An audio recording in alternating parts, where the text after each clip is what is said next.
Scott Jackson, IFAS Extension, Bay County and Florida Sea Grant.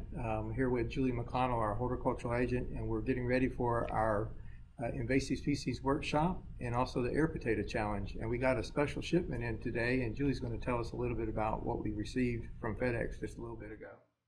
Okay, so earlier today we got 750 beetles in that we'll be able to distribute to people. We're going to, of course, go with the pre-registered persons first, and after that it's first come, first serve, and when we run out, we're just out. But what we're going to do is give people between 10 and 15 of the beetles that they can take home and release on the vine. They will have to make sure that they take them home right away. They can't leave them in the car while they go run errands or anything else. They're going to need to make sure that they get them on their food source and don't put them in a situation where they would dry out or get overheated. And one of the things that we are asking is that people bring in a sample of the vine, because we need to verify, if possible, that you do have the air potato vine. And the reason for that is because the reason that these work so well is because they only eat air potato vine. They can't eat anything else. If you have kudzu or muscadine or smilax or some other type of vine on your property, these beetles are not going to be effective. They will die because they won't have anything to eat. So we want you to kind of help you with that, to make sure that we're getting them where they need to go so that they can be the most effective as possible. Okay, and I think we have actually some air potato vine here if you want to show people. We got a big leaf that you can kind of hold up. That's an extra large size there. This is what happens in the shade. So in the sun, the leaf is going to be smaller, but when we have a shady location, then you tend to get larger leaves. That happens with a lot of plants. But just to kind of give you an idea, it's a very heart-shaped leaf. It normally looks very shiny and glossy. This is a little bit dried out because it was picked yesterday and spent the night in the refrigerator. Also, it's a twining vine, so it does encircle around plants. It's got little, it kind of twines around it, I guess is what it does.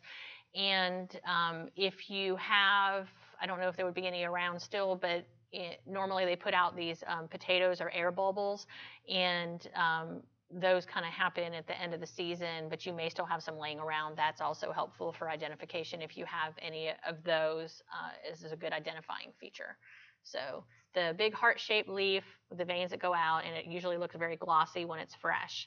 And if you're bringing it, if you could bring a piece that has like several leaves attached, that's going to be ideal, because that helps us with identification. There are some other vines that look very, very similar, and the beetles won't eat them. So we want to make sure that they're going to a good home. So you want to tell us a little bit about our special speaker we have tomorrow, Dr. Yes. Steve Johnson? So we're really excited. At noon is going to be Dr. Steve Johnson, who's with the Wildlife Ecology Department at University of Florida, and he specializes in reptiles and amphibians. So he's going to be able to tell us about cane toads and lizards and anoles and snakes and all those other types of animals that are kind of in that category. And, what do we need to be concerned about here in Northwest Florida? We see the things down in South Florida about the pythons getting loose in the Everglades and causing all kinds of havoc. And, you think, well, could that happen here? Maybe not the python, but are there other species that we need to be concerned about?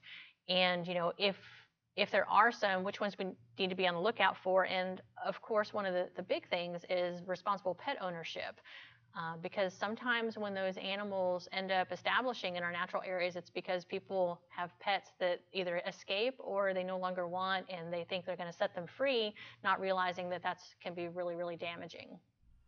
And that's probably going to be the theme, one of our main themes for tomorrow. Yeah. And we really look forward to seeing everybody. We'll be doing social media videos all day long. We'll try to do some live. We'll try to do something on our Facebook page mainly, but also look for us on our different Twitter accounts and other social media too. And we look forward to seeing you tomorrow morning.